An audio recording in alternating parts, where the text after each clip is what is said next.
আজকে আমরা রবীন্দ্রনাথ ঠাকুরের ক্লাস 1 এর সহজ পাঠ প্রথম ভাগ পড়ব। এর আগের দিন আমরা 19 নম্বর পৃষ্ঠা অবধি পড়ে ফেলেছি। আজকে আমরা পড়ব 20 নম্বর পৃষ্ঠা থেকে। চলো তাহলে শুরু করি।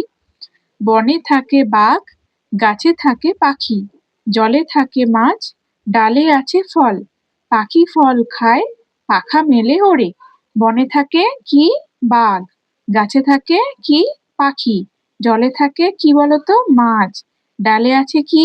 ফল। পাখি ফল কি করে? খায়। পাখা মেলে কি করে? ওড়ে। ঠিক আছে, এবার দেখো 21 নম্বর পৃষ্ঠায় কি আছে। বাঘ আছে আম বনে, গায়ে চাকা চাকা দাগ, পাখি বনে গান গায়, মাছ জলে খেলা করে, ডালে ডালে কাক ডাকে, খালে বক মাছ ধরে।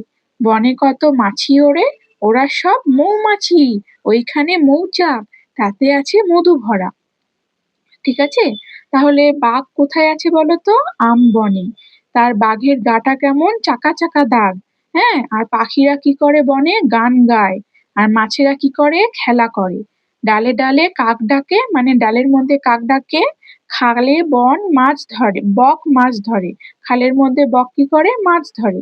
বনে কত মাছি ওড়ে, বনের মধ্যে কি ওড়ে? মাছি ওড়ে। ওরা সব মৌমাছি, সেই মাছিগুলোই হলো মৌমাছি। আর ওইখানে মৌচাক, মৌচাকে কে থাকে বলতো? মৌমাছি থাকে, তাতে আছে মধু ভরা। কোথায় মধু ভরা? এই মৌচাকে মধু ভরা। এবার দেখো, আলো আলো হয় গেল ভয়, চারিদিক ঝিকমিক। তাহলে যখন আলো হয় তখন তো অন্ধকার দূর হয়, তখন আমাদের আর কিন্তু ভয় থাকে না। দিঘি জল ঝলমল, যত কাক দেয় ডাক।